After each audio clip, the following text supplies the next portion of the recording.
Gauteng Premier Panyaza Lesufi has postponed a press briefing scheduled for this afternoon. He was expected to announce the composition of the province's executive. No reasons for the postponement have been given as yet. Ziniko Mhlaba has that story. Remember that, Premier Panyaza Lesufi was re-elected into that position last Friday.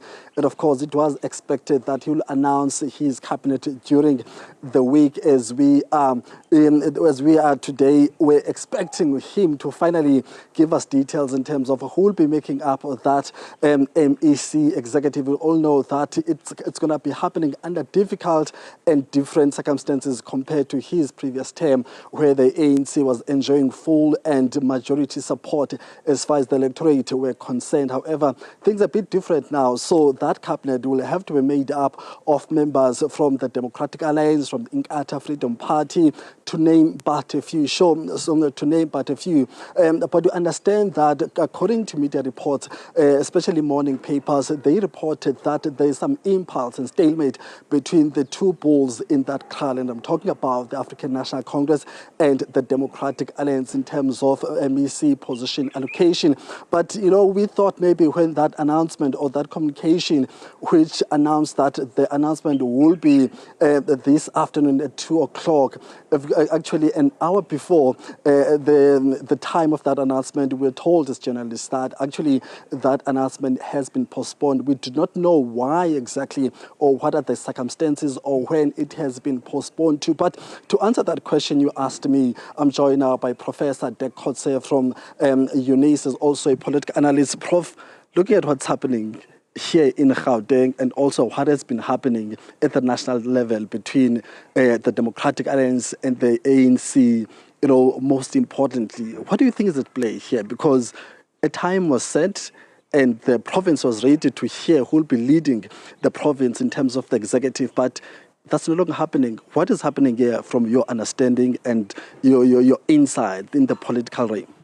Well, I think what is happening specifically in Gauteng is that it is very much linked to the national negotiations. And because that hasn't been concluded, they are now waiting to see in which direction that is going. The parties are obviously not the same, as you mentioned. It's only the bigger parties that are involved in the Gauteng one. But specifically the relationship between the ANC and the DA, and what the main party leaders negotiated or talked about Friday here in Pretoria, President Ramaphosa, John Steenhuisen, and President of the IFP. And it seems like they haven't really made a final conclusion about that, because some new parties are actually joining the national government of national unity. So I think once there's more stability in that respect, then it will become possible to really conclude the situation in Gauteng. So the two processes or the two negotiations are actually very much linked, which is different from KwaZulu-Natal. Because there it was so finely balanced that the ANC had to move as quickly as possible to get the NFP in. And that the MK-EFF couldn't convince them to join them. So in that sense, it was a different process than the one in Gauteng. I've been looking at what happened in KZN in terms of how these parties agreed timely on positions or the executive in terms of its make. We saw the DA taking Treasury, also taking Public Works. One would think maybe they will use that model to deal with Gauteng, but that doesn't seem to be the case. So what sets these two provinces apart in terms of their dynamics and what could be at stake and what could be at play? Well, here in Gauteng, the ANC is in a stronger position than the ANC in KwaZulu-Natal.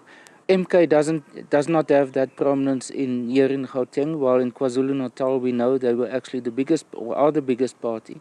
The fact that the NFP there was the kingmaker. Here in Gauteng it won't be the case. So I think in those respects it differed quite substantially. In the case of, for example, Gauteng, the DA is much stronger, it's the second biggest party. In KwaZulu-Natal, not the case. So therefore, the dynamics about which parties can come together in order to establish this coalition are quite different in the two provinces. Thank you very much, Prof, for your time. Thank you very much. Thank you. That's Professor De Kotze there, just giving us his insights on what could we play in terms of what is happening here in Gauteng province. A week later, we still do not have, the executive. We don't know who will be taking up which portfolio, but we know that, as far as the political parties which are expected to make that executive, we're talking about the DA, ANC, also the IFP, or however, also have some parties such as the UDM, Al-Jama joining the fray as far as the government of national unity. So we don't know whether those new entrants into the GNU have anything to do with what's happening here in the province.